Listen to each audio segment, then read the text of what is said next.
Fajar, pemuda Indonesia yang bekerja sebagai ojol di Barcelona, tiba-tiba diminta menggantikan posisi suami dari seorang bule kaya yang baru saja meninggal, suami yang juga sahabatnya. Bagaimana Fajar bisa menjalani hidup baru yang penuh cinta, kepercayaan, sekaligus bayang-bayang keraguan dan tekanan dari lingkungan? Nama gue Fajar, umur gue 27 tahun, asal Jakarta Timur. Sekarang gue tinggal di Barcelona, Spanyol, kerja jadi pengemudi ojek online. Iya, bener, ojol. Tapi bukan yang naik motor kayak di Jakarta. Di sini gue pakai sepeda listrik. Kadang pegelnya 2 kali lipat. Tapi ya sudahlah, yang penting halal. Gue datang ke Spanyol 2 tahun lalu. Niat awalnya sih nyari kerja di restoran. Tapi ya namanya nasib, kadang nggak sesuai rencana. Setelah pindah-pindah kerja dan sempat nganggur juga, akhirnya gue jadi mitra aplikasi transportasi. Nggak keren, tapi cukup buat bayar sewa kamar, beli makan, dan ngirimin uang ke nyokap di rumah. Hidup di luar negeri tuh nggak seindah yang sering lo lihat di Instagram. Apalagi buat perantau kayak gue. Rasa sepi itu beneran nyata. Nggak ada keluarga, nggak ada teman dekat. Kalau sakit, ya obatin sendiri. Kalau lagi sedih, ya tahan sendiri. Tapi ya begitu. Makin lama, lo bakal terbiasa. Gue juga akhirnya terbiasa. Hari itu, Barcelona lagi cerah. Langitnya biru bersih, dan angin berhembus pelan. Gue baru aja selesai antar pelanggan di daerah Marina. Lelah, tapi masih harus lanjut. Notifikasi masuk. Lokasi penjemputannya di kawasan Example, salah satu daerah elit. Nama pelanggannya, Albert. Dari nama dan lokasi, udah ketebak, kayaknya bule tua. Gue sampai depan rumahnya. Gede, model klasik, pagar besi hitam, dan taman kecil. Di depan, gue nunggu sambil berdiri di samping sepeda. Beberapa menit kemudian, pintu rumah terbuka. Keluar seorang pria tua, tinggi, rambutnya putih semua, tapi rapi. Dia pakai kemeja putih lengan panjang, celana bahan abu-abu, dan sepatu pantofel. "Fajar, ya?" katanya. Gua angguk. "Iya pak, betul." Dia senyum ramah. "Saya Albert, terima kasih udah datang." Gue heran, ini orang tua sopan banget. "Siap pak. Mau langsung berangkat?" Tanya gue sambil naikin tas kecilnya ke keranjang depan. Dia jalan pelan-pelan ke arah sepeda dan duduk di bangku belakang. "Santai aja, saya nggak buru-buru. Perjalanan hari itu nggak terlalu jauh, cuman ke toko buku langganannya di pusat kota." Tapi yang bikin beda, sepanjang jalan dia ngajak ngobrol. Dia nanya soal gue. Asal dari mana, udah berapa lama di Barcelona, kerja apa aja sebelumnya. Anehnya, gue nggak ngerasa risih.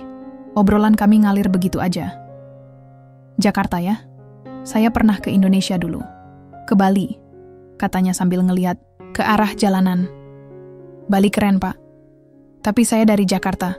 Beda suasananya," jawab gue. Dia ketawa kecil. "Saya suka orang Indonesia. Ramah, nggak ribet." Setelah dia selesai di toko buku, gue anterin balik ke rumahnya. Sebelum turun, dia bilang, "Kamu enak diajak ngobrol. Besok bisa jemput saya lagi?" Gue senyum. "Bisa banget, Pak. Tinggal order aja." Dia ambil dompetnya, ngasih tip lumayan besar, lalu bilang, "Besok sore ya, saya tunggu." Sejak saat itu, hampir tiap hari dia order gue. Kadang ke taman, kadang ke pasar bunga, kadang cuman muter-muter kota.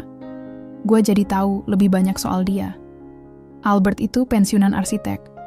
Dia punya banyak proyek di Eropa, tapi sekarang udah pensiun dan menikmati hidup bareng istrinya, Isabella. Tiap ngobrol sama dia, gue ngerasa waktu cepet banget. Dia orangnya enak, nggak sombong, dan suka cerita. Kadang cerita masa muda dia, kadang soal tempat-tempat yang pernah dia kunjungi. Tapi yang paling sering dia bahas itu istrinya.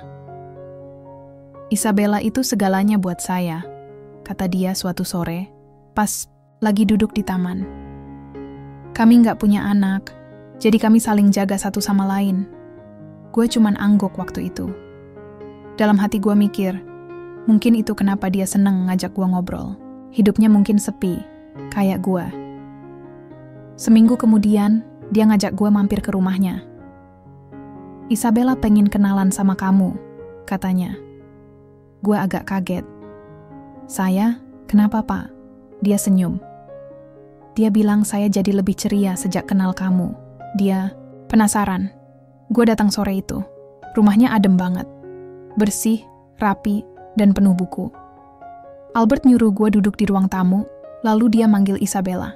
Beberapa menit kemudian, muncullah seorang wanita anggun. Rambutnya pirang, kulitnya bersih, senyumnya ramah. Umurnya mungkin sekitar 50-an, tapi masih terlihat cantik. "Jadi ini Fajar," katanya sambil nyodorin tangan. Gue langsung berdiri dan salaman. "Iya, Bu, senang bisa ketemu. Kami juga senang akhirnya kamu mampir. Albert cerita banyak soal kamu," jawab Isabella sambil duduk di seberang gue. Sore itu, kami ngobrol bertiga. Suasananya hangat, kayak ngobrol sama keluarga sendiri. Gue diajak makan malam bareng. Makanannya simple, tapi enak banget. Ada roti, sup, sama ayam panggang. Gue makan pelan, tapi dalam hati bersyukur banget. Udah lama gue nggak makan di meja makan kayak gitu, apalagi bareng orang yang bikin gue ngerasa dihargai. Sebelum pulang, Albert bilang, "Datang lagi kapan-kapan ya. Rumah ini selalu terbuka buat kamu." Gue cuma bisa senyum. "Terima kasih, Pak, Ibu." Dan sejak malam itu, hidup gue pelan-pelan berubah. Gue nggak cuma jadi ojol yang nganter penumpang. Gue mulai ngerasa jadi bagian dari sesuatu yang lebih besar. Mungkin ini awal dari cerita yang nggak pernah gue sangka bakal gue alami. Sejak hari itu, gue makin sering mampir ke rumah Albert dan Isabella. Nggak selalu karena antar jemput, tapi kadang mereka memang sengaja ngajak gue makan atau sekadar ngobrol. Jujur aja, awalnya gue agak kikuk. Ya, gimana ya, tinggal di negeri orang, tahu-tahu diajak akrab sama pasangan bule yang rumahnya kayak museum seni. Tapi makin lama, gue ngerasa nyaman. Gue inget suatu sore, gue lagi di dapur bantuin Isabella ngupas kentang buat makan malam. "Fajar, kamu tahu nggak?" katanya sambil ngelirik ke arah gue. "Albert itu nggak pernah seceria ini sejak pensiun. Dia suka kamu. Kamu itu jujur dan sopan." Gue nyengir. "Ah, saya cuma ojol, Bu." Isabella langsung ngelirik tajam, tapi masih dengan senyum.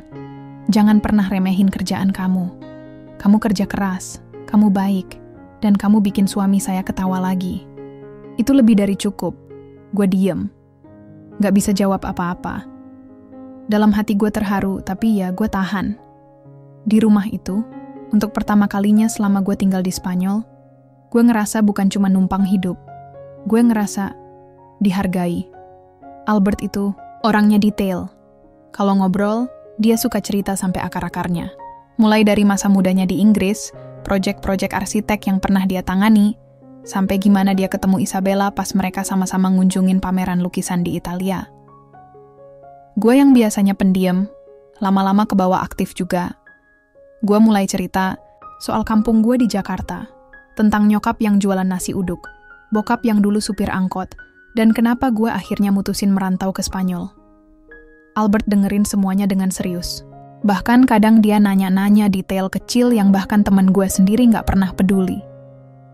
"Jadi kamu tinggal di kamar ukuran 3x3 meter ya?" tanyanya suatu malam. Gue angguk. "Iya, Pak. Tapi ya cukup lah. Ada kasur, lemari, sama satu meja kecil." Dia geleng-geleng kepala. Saya nggak bisa bayangin. Isabella tiba-tiba nyeletuk. "Itu kenapa dia harus sering makan di sini? Biar kamu tambah gemuk, Fajar." Gue ketawa. "Jangan, Bu. Nanti sepeda saya nggak kuat nanjak." Kami semua ketawa. Suasana rumah itu selalu hangat. Dan semakin sering gue kesana, semakin terasa kayak rumah sendiri. Sampai suatu malam Albert ngajak gue duduk di balkon belakang. Dia bawa 2 gelas teh dan bilang pengen ngomong serius. "Fajar, kamu pernah mikir masa depan kamu kayak gimana?" tanyanya tiba-tiba. Gue bengong. "Maksudnya, Pak?" "Ya, kamu bakal terus jadi ojol atau punya rencana lain?" Gue diem. Pertanyaan itu sebenarnya sering gue pikirin. Tapi tiap kali mikir, jawabannya selalu kabur. Gue cuma pengen hidup layak. Itu aja. Saya pengen buka usaha kecil, Pak, jawab gue akhirnya. Tapi ya masih jauh lah, nabungnya juga belum seberapa. Albert angguk pelan, dia lihat ke langit. Saya dulu juga mulai dari nol, Fajar. Dan saya percaya orang kayak kamu punya masa depan. Gue senyum kecil. Amin, Pak, doain aja. Tentu, katanya sambil nyeruput tehnya. Saya bahkan mau lebih dari sekadar doain. Gue nggak ngerti maksudnya apa, tapi gue juga nggak mau sotoy. Jadi gue cuma senyum, lalu ikut nyeruput teh. Malam itu, angin dingin mulai masuk, tapi hati gue justru terasa hangat. Beberapa hari kemudian, Isabella ngajak gue ikut mereka makan malam di restoran dekat pantai. Katanya, Albert ulang tahun. Gue sempat nolak, bilang nggak enak, tapi mereka maksa. Akhirnya gue datang juga. Restorannya elegan, tapi suasananya santai. Albert pakai jas abu-abu, Isabella pakai gaun warna hijau muda, dan gue masih pakai kemeja polos yang gue setrika sendiri semalam. Kami duduk di meja dekat jendela, lihat pemandangan laut. Albert mulai cerita-cerita lagi, kali ini tentang masa mudanya di Barcelona. Sambil makan, dia sesekali tos kecil sama gue. Sesekali, dia lihat Isabella, lalu senyum tipis. Ada momen hening yang gak aneh, justru bikin suasananya damai. Setelah makan, Albert ngeluarin kotak kecil dari jaketnya. Bukan hadiah buat Isabella, ternyata isinya kalung yang dia beli buat gue. Gue kaget banget. Pak, ini buat saya? Tanya gue, setengah bingung. Iya, bukan karena harganya. Tapi, karena saya mau kamu ingat hari ini. Hari ulang tahun saya yang spesial, karena kamu datang. Gue hampir gak bisa ngomong. Kalungnya simple, ada liontin kecil berbentuk lingkaran dengan ukiran huruf A. Gue gak ngerti harus bilang apa, tapi dari tatapan dia, gue tahu. Dia tulus. Terima kasih, Pak. Serius, kata gue pelan. Albert cuma senyum. Kamu itu lebih dari sekadar tukang ojek buat saya, Fajar. Kamu sahabat. Hari itu, hubungan gue sama mereka makin kuat. Gue bukan lagi sekadar orang luar yang datang dan pergi. Gue udah jadi bagian dari hidup mereka. Tapi yang belum gue tahu waktu itu adalah, semua ini cuma awal dari sesuatu yang jauh lebih besar. Sesuatu yang enggak akan pernah gue bayangin sebelumnya. 2 minggu setelah makan malam ulang tahun Albert, gue udah nggak mikir 2 kali kalau diminta mampir ke rumah mereka. Kalau lagi kosong, kadang malah gue yang inisiatif datang. Rumah itu udah kayak tempat istirahat paling nyaman buat gue di kota yang penuh keramaian, tapi juga kesepian ini. Waktu itu hari Minggu, gue biasa libur setengah hari buat bersihin kamar atau sekadar duduk di taman. Tapi siang itu, Albert nelpon. Fajar, kamu sibuk? Suaranya berat tapi tenang seperti biasa. Enggak, Pak. Ada apa? Datang ke rumah ya. Kita masak bareng. Gue langsung siap-siap. Enggak lama kemudian, gue udah duduk di dapurnya sambil ngiris bawang. Isabella di sebelah gue sibuk nyiapin adonan lasanya, sementara Albert muter musik klasik yang pelan di ruang tengah. Rumah itu selalu beraroma enak, bau rempah, kopi, dan kenyamanan. Kamu bisa masak? Tanya Isabella. Bisa sih, Bu, tapi seadanya. Dulu bantuin nyokap masak nasi uduk di rumah. Isabella tertawa kecil. Berarti kamu pinter juga dong. Kalau nasi goreng sih jagoan saya, Bu. Hari itu kami makan bareng lagi. Tapi suasananya beda. Lebih akrab, lebih santai, dan lebih hangat. Gue ngerasa kayak lagi kumpul sama keluarga yang udah lama banget nggak gue rasain sejak ninggalin Indonesia. Setelah makan, Albert ngajak gue duduk di ruang kerja pribadinya. Gue baru pertama kali masuk ruangan itu. Banyak lukisan arsitektur, sketsa bangunan, dan rak penuh buku. Kamu tahu nggak, kata Albert sambil ngerapihin kertas-kertas di mejanya, kalau hidup saya kayak lukisan, kamu itu warna yang tiba-tiba muncul dan bikin semuanya lebih hidup. Gue ketawa, Bapak ini bisa aja. Saya cuman orang biasa, Pak. Justru karena kamu biasa itu, kamu jadi luar biasa, jawabnya pelan. Orang kayak kamu sekarang langka. Tulus, jujur, nggak neko-neko. Gue nggak tahu harus jawab apa. Tapi hati gue hangat. Selama ini, yang ngelihat gue segitu berharganya cuma nyokap. Sekarang ada orang lain yang bilang hal yang sama. Dari tempat sejauh ini. Beberapa hari setelah itu, ada momen yang nggak gue lupain. Gue datang sore-sore, dan Isabella lagi duduk sendirian di taman belakang, sambil ngelamun. Biasanya dia orang yang rame, tapi sore itu dia lebih banyak diam. "Bu, ibu nggak apa-apa?" tanya gue sambil duduk di bangku sebelahnya. Dia nengok ke arah gue, senyum tipis. "Fajar, kamu tahu nggak betapa berarti kamu buat Albert?" Gue bingung. "Saya? Maksudnya gimana, Bu?" Isabella menarik napas pelan, lalu bilang, "Dia udah lama kelihatan kesepian, bahkan di antara orang-orang. Tapi sejak kamu datang, dia seperti punya semangat lagi." Gue diem, nggak ngerti harus ngomong apa. Kami nggak punya anak, Fajar. Dan waktu kami bersama juga nggak akan selamanya. Gue langsung noleh ke dia. "Maksud ibu?" Dia tersenyum lagi, tapi kali ini ada sedih di matanya. Kadang hidup ngajarin kita caranya merelakan sebelum kita siap. Gue pengen nanya lebih jauh, tapi dia berdiri dan bilang, "Ayo, masuk. Bapak kamu pasti nyariin kamu." Waktu dia bilang bapak kamu, gue nyadar hubungan kami udah sedekat itu. Beberapa malam kemudian, Albert ngajak gue duduk bareng lagi. Tapi kali ini suasananya lebih serius. "Fajar, kamu tahu nggak kenapa saya sering ngajak kamu ngobrol soal masa muda saya?" Tanyanya tiba-tiba. Gue geleng, karena saya ingin ada seseorang yang bisa terus bawa cerita itu. Nggak semua orang punya kesempatan bikin warisan dalam bentuk uang atau bangunan. Tapi warisan terbesar itu adalah cerita hidup. Gue terdiam. Dalam hati gue udah mulai ngerasa ada sesuatu yang mau dia sampaikan, tapi belum tahu bentuknya. "Apa?" Albert ngeluarin kotak kayu kecil dari laci meja. Dia buka, isinya cuma buku catatan kulit berwarna coklat tua. Di depannya ada inisial A&I yang diukir halus. "Kalau suatu hari nanti saya nggak ada, kamu tolong simpan ini. Di dalamnya ada hal-hal penting, termasuk buat kamu." Gue mulai panik. "Pak, jangan ngomong gitu." Dia cuma senyum. "Kita semua bakal pergi suatu hari, Fajar. Tapi kamu harus percaya, nggak semua kepergian itu akhir." Malam itu gue pulang dengan kepala penuh tanya. Apa maksud dari semua ini? Kenapa Albert seolah siap pamit? Dan yang lebih bikin hati gue bergetar, kenapa gue takut kehilangan mereka? Padahal mereka bukan keluarga gue. Mungkin, karena kadang, keluarga bukan soal darah. Tapi soal siapa yang buka pintu, kasih tempat, dan ngasih lo rasa pulang tanpa diminta. Hari-hari berikutnya berjalan normal. Tapi, perasaan gak enak itu masih nempel. Gue mulai lebih sering lihat Albert batuk-batuk atau ngelamun lama sambil duduk di balkon. Gue sempat tanya ke Isabella, tapi dia cuma bilang, "Udah, tua. Wajar kalau sering capek. Tapi entah kenapa, gue ngerasa ini lebih dari sekadar capek biasa. Dan dalam hati gue mulai berdoa, semoga perasaan gue salah.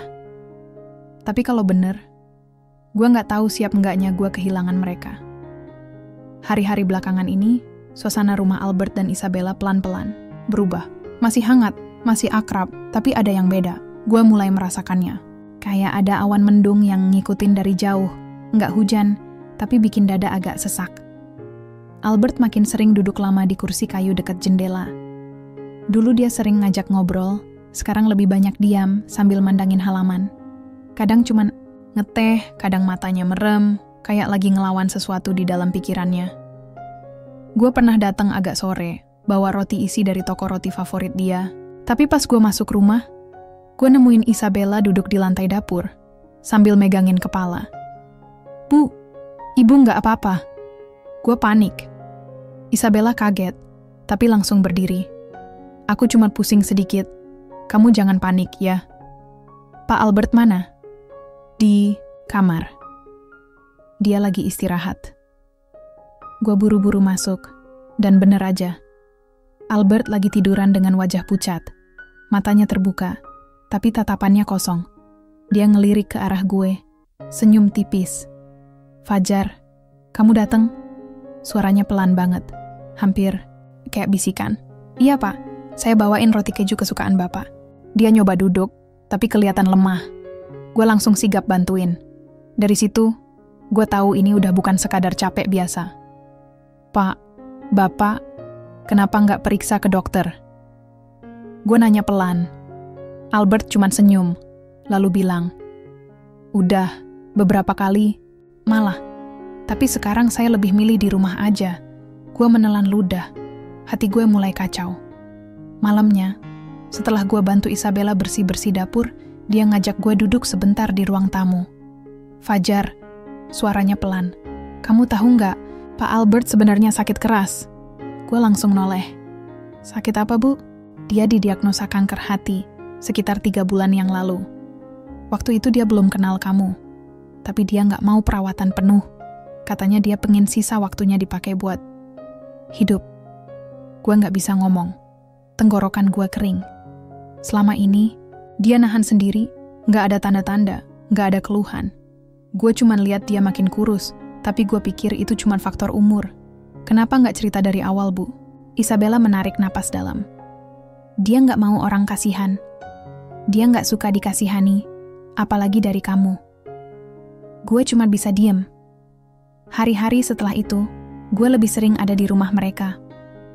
Kadang gue nganterin obat, kadang bantu bersih-bersih rumah, kadang cuma duduk nemenin Albert yang mulai lebih sering tidur siang. Suatu sore, waktu gue lagi bantuin Isabella di taman, Albert keluar dari dalam rumah sambil jalan pelan. Dia bawa satu buku yang langsung gue kenali. Buku catatan kulit, coklat yang waktu itu pernah dia kasih lihat. Dia duduk, manggil gue. Fajar, sini, duduk. Gue nurut. Gue duduk di bangku taman, di antara mereka berdua. Albert buka buku itu pelan. Di dalamnya ada halaman penuh tulisan tangan dia. Rapih, tapi sudah agak gemetar. Ini, cerita hidup. Saya dan Isabella, mulai dari pertama ketemu, jatuh cinta, nikah, sampai sekarang. Saya tulis buat kenangan. Tapi sekarang, saya pengen kamu baca semuanya suatu hari nanti. Pak, jangan ngomong kayak gitu. Gue langsung potong. Bapak kuat kok, saya yakin. Albert senyum tipis. Fajar, kamu tahu kenapa saya percaya kamu? Gue geleng. Karena kamu datang bukan buat minta, tapi buat ngasih. Kamu bawa tawa di saat kami sepi. Kamu ngasih waktu, perhatian, dan gak pernah nuntut balik. Isabella ngelus tangan Albert pelan. Air matanya mulai turun tanpa suara. Albert lanjut, kalau suatu hari saya gak ada, saya mau kamu tetap ada di sini, jangan pergi. Tolong jaga dia. Gue langsung nyesek. Gue tahu maksud dia bukan sekadar nemenin. Ini bukan permintaan remeh. Ini titipan yang berat, banget. Pak, saya ini siapa, Pak? Saya cuma orang luar. Tapi, kamu udah jadi bagian dari hidup kami, Fajar. Gue cuma bisa nangis dalam hati. Badan gue kaku. Gue gak pernah siap dengar permintaan kayak gitu. Hari itu, sebelum gue pulang, Isabella berdiri di pintu sambil bilang, kalau kamu masih mau datang besok, kami senang sekali. Dan gue balas dengan kalimat yang keluar begitu aja dari mulut gue. Saya bakal datang, Bu. Selalu. Setiap pagi, sekarang rasanya beda. Biasanya, sebelum mulai narik ojol, gue selalu mampir ke rumah Albert dan Isabella. Bukan buat kerja, tapi buat ngecek keadaan mereka. Apalagi kondisi Albert makin kelihatan lemah. Hari itu gue datang sekitar jam 9 pagi. Begitu masuk, suasana rumah sepi. Nggak ada musik klasik yang biasa muter. Gue sempat mikir mungkin mereka lagi tidur. Tapi pas gue ketok pintu kamar, suara Isabella pelan nyaut dari dalam. Masuk aja, Fajar. Gue pelan-pelan buka pintunya. Albert lagi tiduran di ranjang. Mukanya pucat, matanya sayu, tapi dia tetap senyum begitu lihat gue datang. Fajar, kamu datang lagi, katanya pelan. Datang terus, Pak. Kan janji saya. Jawab gue, mencoba. Tetap senyum meskipun hati rasanya berat banget. Isabella duduk di sisi tempat tidur sambil pegang tangan Albert. Gue bisa lihat dari matanya, semalaman dia nggak tidur. Hari itu Albert lebih banyak diam. Nafasnya berat, tapi dia sesekali masih sempat bercanda kecil. Kamu tahu, Fajar, katanya sambil ngelirik gue. Saya dulu naik motor gede keliling Spanyol, sekarang bangun dari kasur aja butuh 2 orang bantu. Gue cuma senyum, nggak tahu harus balas gimana. Karena kalau gue jawab, suara gue pasti gemetar. Gue bantuin Isabella nyiapin sarapan. Nggak banyak, cuman roti, sup sayur, dan teh hangat. Tapi makan pun sekarang susah buat Albert. Dia cuma nyicip dikit, lalu minta balik tiduran lagi. Siangnya, Isabella ngajak gue duduk di ruang tengah. Di meja ada beberapa amplop. Satu di antaranya sudah ditulis tangan. Untuk Fajar, buka setelah aku pergi. Gue tatap surat itu lama. Rasanya pengen nolak, pengen balikin surat itu dan bilang, saya nggak mau terima ini sekarang. Tapi gue tahu, ini bukan soal mau atau enggak. Ini soal kepercayaan. Isabella bilang pelan. Dia nulis itu beberapa malam lalu. Katanya, kalau nanti waktunya tiba, kamu yang harus baca pertama. Gue angguk, walau dalam hati gue menjerit. 2 hari setelah itu, gue dapet telepon dari Isabella tengah malam. Fajar, bisa datang sekarang? Suaranya gemetar. Gue langsung ambil jaket, naik motor, dan ngebut ke rumah mereka. Hujan gerimis, jalanan basah, tapi gue nggak peduli. Sampai di rumah, pintu udah kebuka. Gue masuk, langsung ke kamar. Albert udah nggak bangun lagi. Isabella duduk di sampingnya. Masih pegang tangan suaminya sambil nangis pelan. Gue berdiri di pintu, nggak bisa gerak. Tenggorokan gue kering, mata gue panas. Rasanya kayak kehilangan sosok ayah kedua. Gue mendekat, tubuh Albert udah dingin. Tapi wajahnya tenang. Seolah dia tidur dan siap.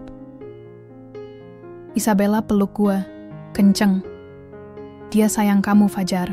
Sangat. Gue cuma bisa peluk balik. Beberapa jam setelah itu semuanya berjalan cepat.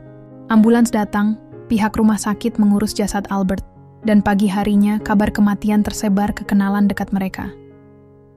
Gue bantu sebisanya, dari urus dokumen sampai nganter makanan ke tamu yang datang melayat. Hari pemakaman, Barcelona mendung. Kuburan dipenuhi orang-orang tua, tetangga, dan beberapa kolega lama Albert. Tapi di tengah keramaian itu, gue tetap merasa kosong. Waktu tabur bunga, Isabella minta gue berdiri di sampingnya. Dia nggak bilang apa-apa. Tapi dari genggaman tangannya, gue tahu dia butuh gue. Bukan sebagai teman suaminya lagi, tapi sebagai satu-satunya orang yang ngerti betapa besar kehilangan itu. Setelah semuanya selesai dan orang-orang mulai pulang, gue duduk di ruang kerja Albert. Di situ masih ada buku-buku dia, sketsa, dan surat itu. Untuk Fajar, buka setelah aku pergi. Tangan gue gemetar waktu gue buka amplopnya, isinya tulisan tangan Albert. Panjang, penuh makna.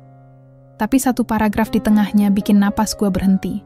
Fajar, kalau kamu baca ini, artinya aku sudah nggak ada. Tapi aku minta satu hal, jagalah. Isabella.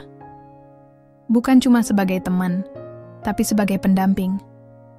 Aku tahu ini permintaan aneh. Bahkan gila, tapi aku percaya, cuma kamu yang bisa ngebuat dia merasa hidup lagi. Kalau kamu bersedia, jadilah pelindungnya. Bukan karena dia butuh seseorang, tapi karena kamu sudah jadi bagian dari hidupnya dan hidupku. Gue baca surat itu 3 kali. Setiap kali, rasanya makin berat. Gue tutup mata. Ada ribuan tanya di kepala gue. Ini bukan sekadar titipan. Ini amanah. Dan perasaan gue campur aduk. Gue bukan siapa-siapa. Tapi kenapa sekarang gue merasa seolah semua arah hidup gue berubah? Hari-hari setelah pemakaman Albert jadi hari paling membingungkan buat gue. Gue tetap datang ke rumah mereka tiap pagi. Tapi rasanya udah beda. Rumah itu sekarang sepi banget. Nggak ada suara tawa Albert. Nggak ada celoteh obrolan panjang tentang sejarah atau filosofi hidup. Isabella banyak diem. Kadang dia duduk di teras sambil melamun berjam-jam. Gue temenin sebisa gue, tapi kadang gue juga nggak tahu harus ngomong apa. Surat dari Albert masih ada di tas gue. Udah gue baca puluhan kali, tapi tetap aja hati gue berat. Makin dibaca, makin bikin gue mikir, kenapa gue Malam itu gue tidur di apartemen kontrakan kecil gue. Tapi pikiran gue kemana-mana. Gue bayangin wajah Albert, kata-kata terakhir dia, dan Isabella. Gue coba pikir logis. Albert bukan nitip barang. Dia nitip istri. Itu nggak main-main. Besoknya, gue nekat ngobrol sama Isabella soal isi surat itu. Nggak enak. Janggal. Tapi, kalau nggak dibahas, ini bisa jadi bom waktu. Gue duduk di ruang tamu, tangan gue main-mainin tutup botol air mineral. Isabella duduk di seberang gue, pakai sweater tebal warna abu-abu. Matanya bengkak, kayak habis nangis semalaman. Bu, gue mulai. Dia noleh. Saya udah baca surat dari Pak Albert. Isabella narik napas. Aku tahu kamu akan bingung. Bingung banget, Bu. Gue jujur. Saya bukan siapa-siapa. Dan permintaan dia itu, ya, gede banget buat saya. Isabella menunduk. Nggak langsung jawab. Kalau boleh jujur, saya takut. Lanjut gue. Takut salah, takut orang salah paham, takut Bapak kecewa dari sana. Isabella akhirnya buka suara.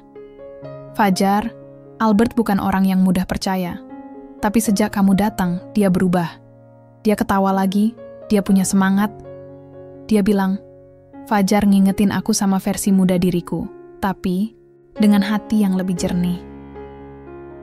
Gue terdiam, Isabella ngelanjutin, pelan tapi jelas. Dia pernah bilang, kalau aku nggak bisa jaga kamu lagi, mungkin Fajar bisa. Dan waktu dia minta kamu jaga aku, itu bukan karena aku lemah, tapi karena dia tahu kamu nggak akan pergi setelah aku sendirian. Gue nunduk. Berat banget dengar semua itu langsung dari mulutnya. Tapi Bu, suara gue lirih.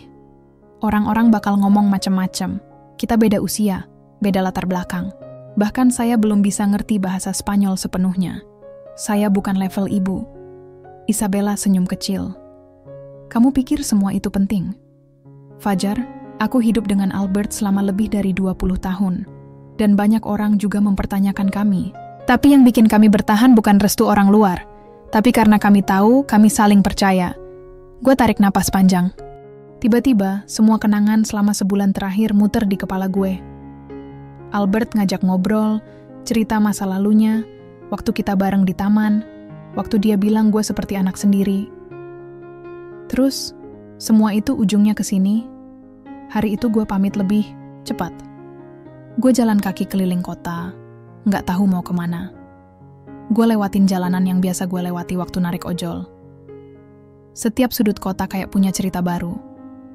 Tapi sekarang, semuanya berubah. Di pinggir taman kota, gue duduk sendiri. Matahari udah mulai tenggelam. Langit oranye, tapi hati gue abu-abu. Gue buka HP, scroll galeri foto. Banyak foto bareng Albert dan Isabella. Ada yang lagi makan, ada yang selfie pas di pasar, ada juga yang candid waktu gue ketiduran di sofa mereka. Dan akhirnya gue sadar satu hal, gue udah sayang. Bukan cuma ke mereka, tapi ke hidup gue di sini. Ke rumah itu. Ke rasa hangat yang selama ini gue pikir cuma bisa gue dapat dari kampung halaman. Tapi sayang aja nggak cukup.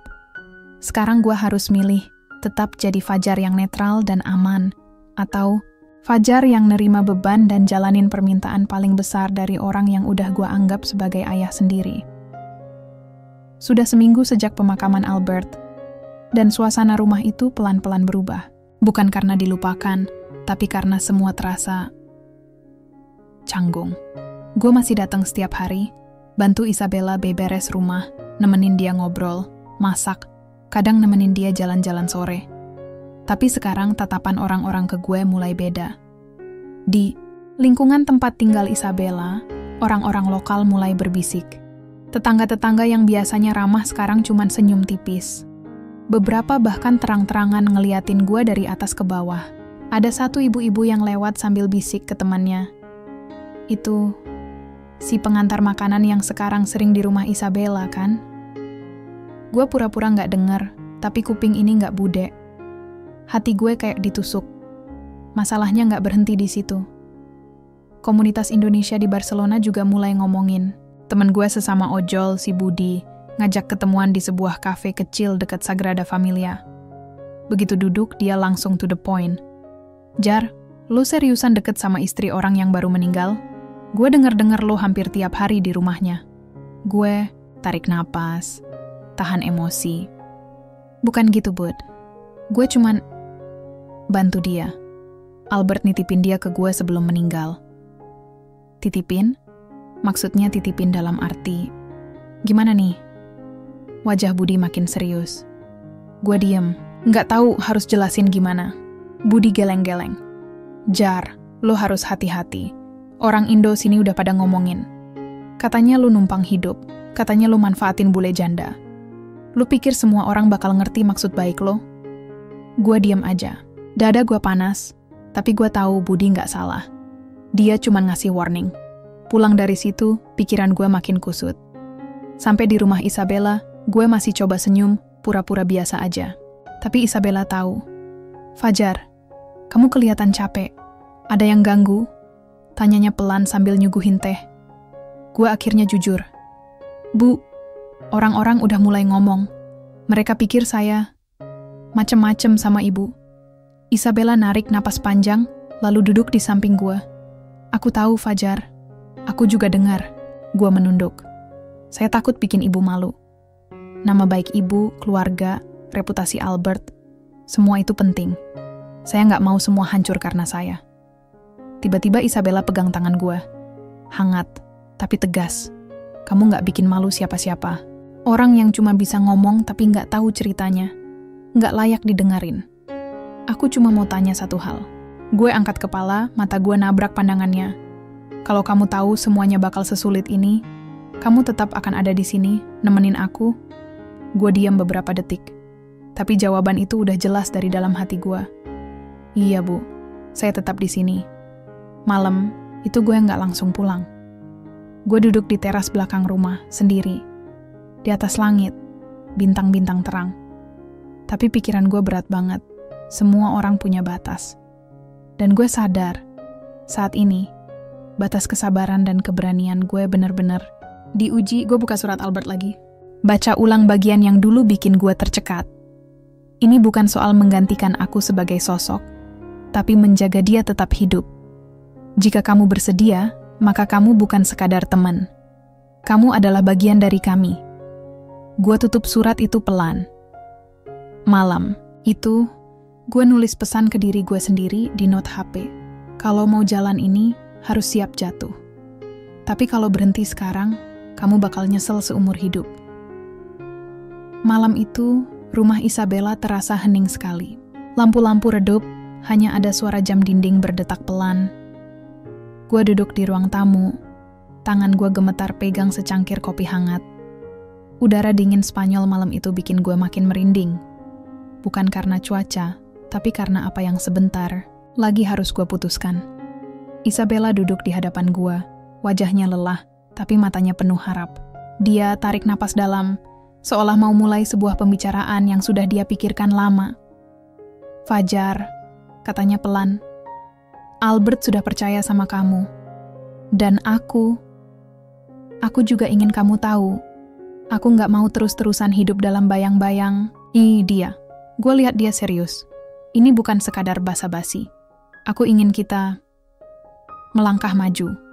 Aku ingin kamu menjadi suamiku, bukan sebagai pengganti Albert, tapi sebagai kamu sendiri. Apakah kamu mau? Jantung gue berdetak kencang. Apa yang dia tanyakan itu seperti raksasa yang harus gue hadapi sendirian? Bu, saya nggak tahu harus bilang apa. Ini keputusan besar. Saya takut gagal, takut nyakitin perasaan ibu, takut dibilang, apa ya? Gue berhenti, susah mengungkapkan. Takut dibilang apa oleh orang lain. Isabella potong, tersenyum tipis. Gue angguk. Iya, takut orang-orang nyinyir, takut nggak bisa jaga ibu dengan baik. Saya juga belum paham benar budaya di sini. Bahasa saya masih banyak yang salah. Saya bukan orang yang layak. Isabella raih tangan gue. Fajar, kamu sudah lebih dari cukup. Justru kamu yang paling tulus dan punya hati besar. Itu yang saya butuhkan. Gue menarik napas panjang. Rasanya kayak ada beban berat di pundak gue yang tiba-tiba hilang sedikit. Ini bukan cuma soal kita, Fajar. Ini soal hidup kita berdua ke depan. Saya nggak mau terus sendirian. Kalau kamu mau, aku janji akan belajar sama-sama denganmu. Air mata gue mulai menggenang, bukan karena sedih, tapi karena campuran rasa syukur dan takut. Bu, saya mau coba. Saya nggak janji sempurna, tapi saya janji akan jaga ibu dan keluarga ini sebaik mungkin. Isabella tersenyum lega. Terima kasih, Fajar. Kamu sudah buat aku percaya lagi akan masa depan. Malam itu jadi titik balik. Gue sadar, pilihan gue ini bukan cuma soal diri sendiri. Ini soal cinta, tanggung jawab, dan keberanian untuk melangkah ke hal yang belum pernah gue bayangkan.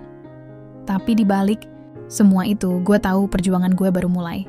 Pagi itu, udara Barcelona terasa segar, tapi di dalam hati gue masih campur aduk. Gue bangun lebih pagi dari biasanya, bikin kopi dan duduk di balkon kecil apartemen Isabella sambil mikirin gimana sih nanti gue harus mulai menjalani hidup baru ini. Isabella datang sambil bawa 2 piring roti panggang dan telur. Dia senyum hangat, tapi gue tahu dia juga deg-degan. Kamu siap, Fajar? Tanyanya sambil duduk di samping gue. Gue nyengir. Siap apa, Bu? Menjadi pasangan saya. Gue tertawa kecil. Kalau gitu, siaplah. Tapi jangan marah kalau saya masih sering bingung soal bahasa dan kebiasaan di sini. Dia genggam tangan gue. Santai aja, kita belajar bareng. Yang penting kita saling percaya. Hari-hari berikutnya, gue belajar banyak soal kehidupan bersama Isabella. Mulai dari cara masak masakan Spanyol yang dia suka, sampai menghadiri acara keluarga dan pertemuan tetangga yang bikin gue gugup. Kadang gue salah ngomong atau salah paham, tapi Isabella selalu sabar jelasin. Gue juga mulai merasakan tatapan aneh dari orang-orang sekitar. Beberapa tetangga masih nyinyir. Lihat tuh, si ojol yang sekarang jadi suaminya bule kaya. Komentar seorang ibu-ibu di pasar. Tapi gue nggak peduli. Gue fokus buat jaga Isabella dan belajar jadi pasangan yang baik. Isabella juga nggak kalah kuat. Dia harus menghadapi sorotan masyarakat yang kadang sinis. Tapi dia tetap tegar, bilang kalau yang penting adalah hati dan niat. Suatu sore, gue dan Isabella duduk di taman kota. Gue bilang, Bu, saya masih nggak nyangka ini semua terjadi. Tapi saya senang kita bisa jalanin bareng. Dia tersenyum. Saya juga, Fajar. Kadang hidup nggak harus sempurna. Yang penting kita saling melengkapi. Gue mulai yakin, walaupun jalan ini nggak mudah, gue nggak sendirian.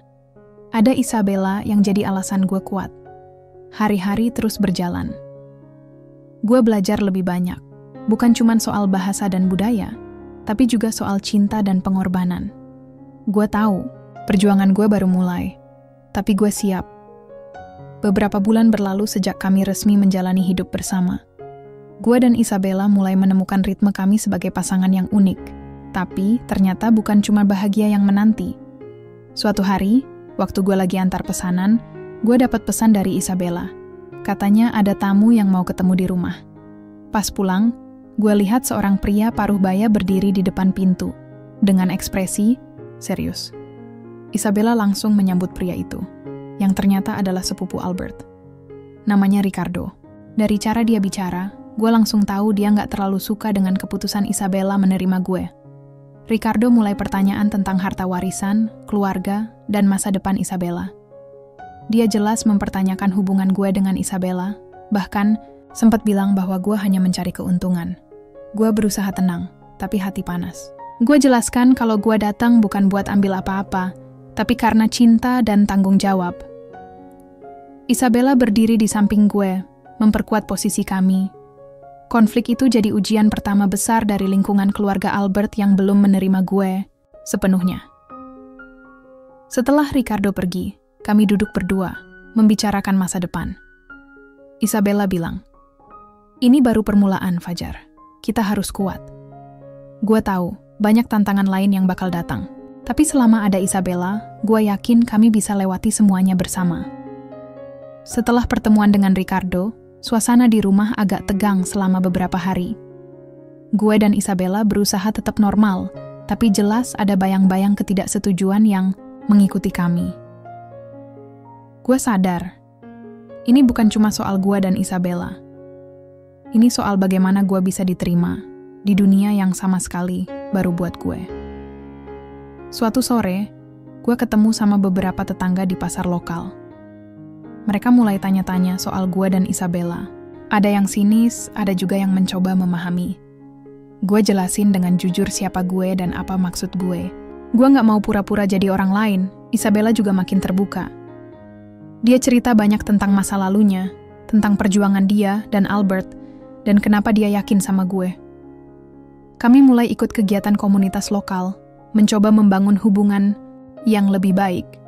Walau berat, perlahan tapi pasti, ada yang mulai menerima kami. Tapi yang paling penting, gue dan Isabella makin saling menguatkan. Kami sadar, cinta dan kepercayaan adalah pondasi yang harus terus kami jaga. Gue makin yakin, ini bukan cuma perjalanan gue seorang.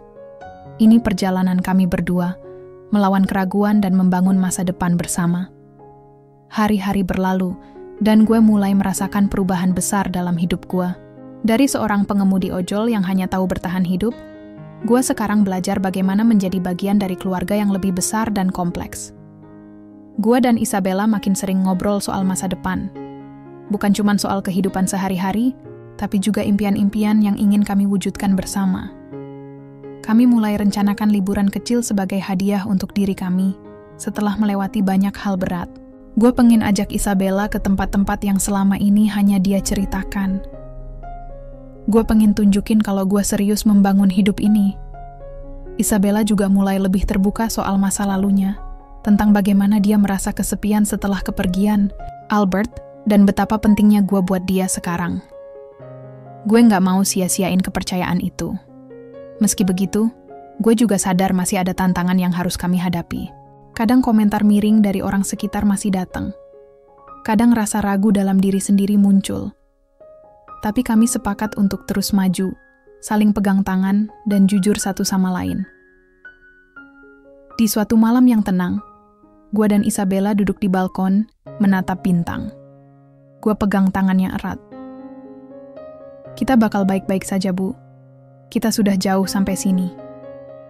Dia tersenyum dan jawab, "Iya, Fajar. Bersama kamu, aku percaya hidup ini penuh harapan." Gue tahu, apapun yang terjadi nanti, kami sudah siap menghadapi bersama. Udara pagi di Barcelona terasa segar, tapi ada kehangatan yang berbeda di hati gue hari itu. Setelah perjalanan panjang, penuh liku dan perjuangan, akhirnya gue dan Isabella berdiri di titik yang baru.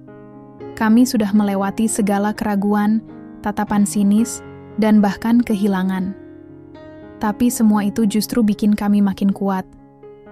Gue sadar, takdir nggak selalu seperti yang kita rencanakan, tapi selama kita berani melangkah, selalu ada harapan. Pagi itu, gue dan Isabella jalan kaki ke sebuah taman kecil dekat apartemen. Di sana, gue lihat anak-anak bermain, orang-orang tertawa, dan kehidupan terus berjalan. Isabella pegang tangan gue erat. "Fajar, terima kasih sudah jadi bagian dari hidupku. Kamu bukan pengganti Albert, kamu adalah kamu. Dan aku mencintai kamu apa adanya." Gue tersenyum. "Aku juga, Bu. Aku janji akan terus jaga kamu dan keluarga kita." Kami duduk di bangku taman, menikmati matahari pagi yang hangat. Gue tahu, ini bukan akhir cerita, tapi awal baru yang penuh harapan dan cinta. Bersama Isabella, gue siap menghadapi apapun yang datang. Karena kini gue bukan lagi pemuda asing di negeri orang, tapi bagian dari sebuah keluarga yang penuh arti.